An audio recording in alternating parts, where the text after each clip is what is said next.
The Zintharian delegation had spent 3 cycles drafting what they believed to be the perfect peace treaty.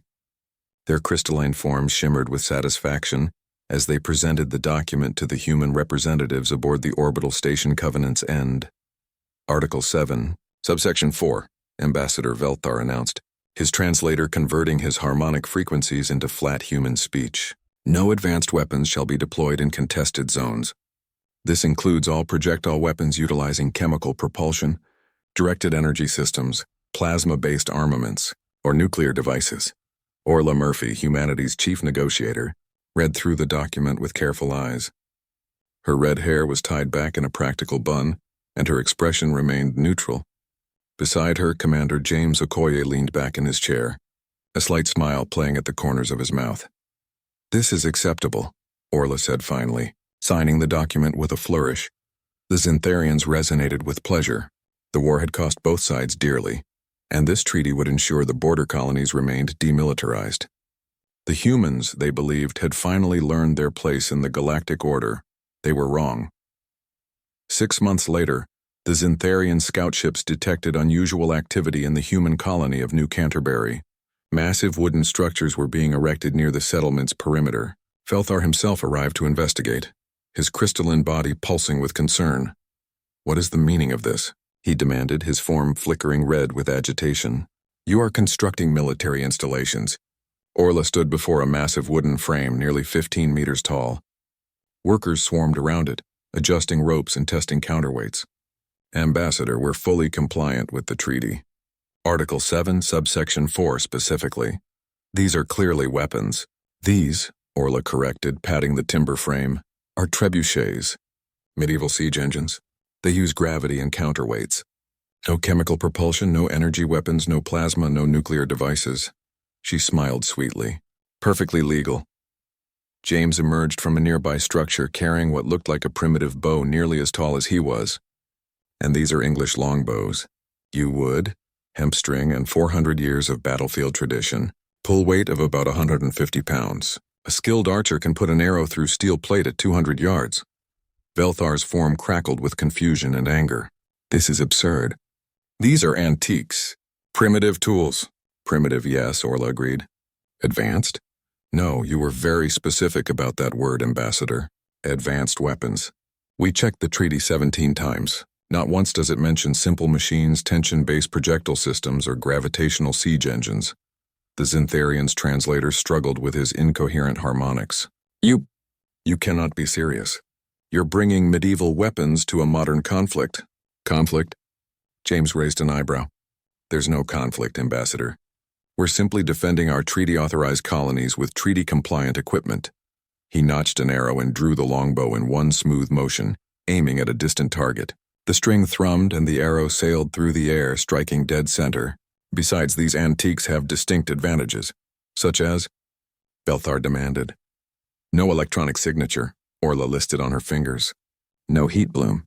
No electromagnetic pulse vulnerability. No ammunition supply chains requiring advanced manufacturing.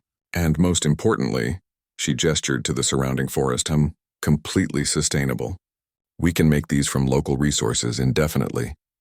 Over the following weeks, the Zintharian military observers watched in growing disbelief as the human colonies transformed. Crossbows appeared on defensive walls, powerful steel devices that could punch through Zintharian envirosuits at close range. Training yards filled with humans practicing ancient archery techniques. And the trebuchets. The trebuchets were the worst. The first test firing sent a 90-kilogram stone projectile nearly 300 meters, demolishing a derelict building the humans had set up as a target. Velthar watched through remote sensors as the humans cheered, adjusting their calculations for the next shot. "They're mad," his military advisor, Krentos, observed. "Utterly mad." But madness, as they soon discovered, had its own logic. When Zintharian raiders, unauthorized, of course, tested the human defenses on New Canterbury's sister colony. New Agincourt, they expected an easy target. The treaty had neutered the human military advantage, or so they thought. They learned otherwise. Crossbow bolts pierced their scout ship's hull plating. Longbow arrows fired in devastating volleys overwhelmed their point defense systems designed for tracking missiles and energy weapons, not silent wooden shafts. And when they tried to land ground forces, the Trebuchets spoke. The raiders retreated in confusion, their ships pockmarked with holes. Their ground units scattered by 90-kilogram stones falling from the sky like the wrath of ancient gods. The emergency diplomatic session was tense. Velthar's crystalline form had taken on a permanent orange hue of frustration. "You have violated the spirit of the treaty," he accused. Orla's expression was ice. "We have violated nothing. We followed the letter of your law, Ambassador, every single word." She leaned forward. "You wanted to clip humanity's wings to render us defenseless in our own colonies. You thought advanced weapons would cover everything dangerous, but you forgot something." "What?" Velthar asked, his harmonics barely above a whisper. "Humanity has been killing each other for thousands of years," James said quietly, standing beside Orla. "Long before we reached the stars. We know 100 ways to end a life with nothing but wood, stone, and steel. You can ban our railguns, our plasma cannons, our missiles, but you can't ban human ingenuity. You can't treaty away 5,000 years of warfare evolution." Orla stood, placing her hands on the table. "So here's what happens next, Ambassador. Either we renegotiate this treaty with actual fairness and mutual respect, or we continue as we are. And I promise you, we're already designing catapults, ballistae, and Greek fire. We've got engineers studying Roman siege tactics and Chinese rocket designs from the 13th century. We will defend our people with whatever means comply with your letter of law." The silence stretched for a long moment. Finally, Velthar's form shifted to a resigned blue. "Perhaps renegotiation is warranted." As the Zintharian delegation filed out, James turned to Orla with a grin. "Think they learned their lesson?" Orla smiled, watching through the viewport as a trebuchet test-fired in the colony below, its arms swinging with mechanical grace. "They learned that you don't give humans a rulebook unless you want them to find every loophole. That's what we do best." "That and adapt," James added.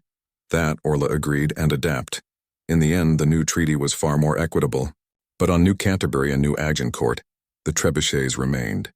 A reminder etched in wood and stone that humanity's deadliest weapon had never been technology. It had always been creativity. The end.